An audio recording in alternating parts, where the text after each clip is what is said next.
10h-11h, le grand rendez-vous Europe 1. Avec les Échos et CNews. Nicolas Barré, Damien Fleureau, Hélène Jouan. Moi j'ai vu un très fort intérêt des jeunes filles.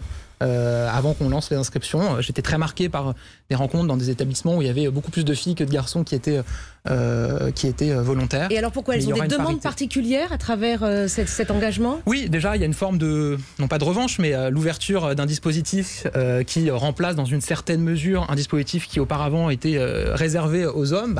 Elles ont envie d'y aller, quoi. C'est ce que j'ai mesuré. Et puis il y a des demandes particulières. Dans la consultation numérique que j'évoquais, par exemple, il y avait une demande très forte qu'on n'avait pas forcément anticipée, qui venait des jeunes filles dans tous les territoires et dans tous les milieux sociaux, une demande de modules de formation à l'autodéfense, à la self-défense. Donc ce que je peux vous annoncer d'ailleurs ce matin, c'est qu'il y aura, dès la phase pilote du service national universel, un module de self-défense et d'autodéfense pour elles. Voilà, ça durera combien de temps ces phases de... La première phase qui sera à terme obligatoire, c'est 1 mois. 1 mois obligatoire, en 2 fois 15 jours.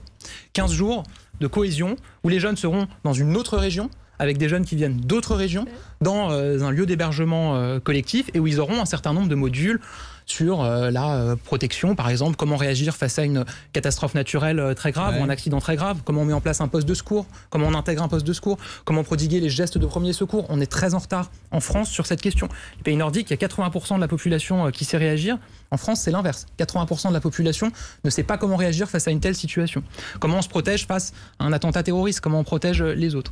Des modules aussi sur les valeurs de la République, les institutions. Très important aussi de les rappeler dans une forme un peu différente de ce qui se fait à l'école, c'est-à-dire avec beaucoup de simulations, de jeux de rôle, de débats. Vous avez désormais tous les formateurs pour ça? Oui, les formateurs, il en reste quelques-uns à recruter, mais on n'a pas de difficulté pour... Et très concrètement. 10h-11h, le grand rendez-vous Europe 1. Avec les Échos et CNews. Nicolas Barré, Damien Fleureau, Hélène Jouan.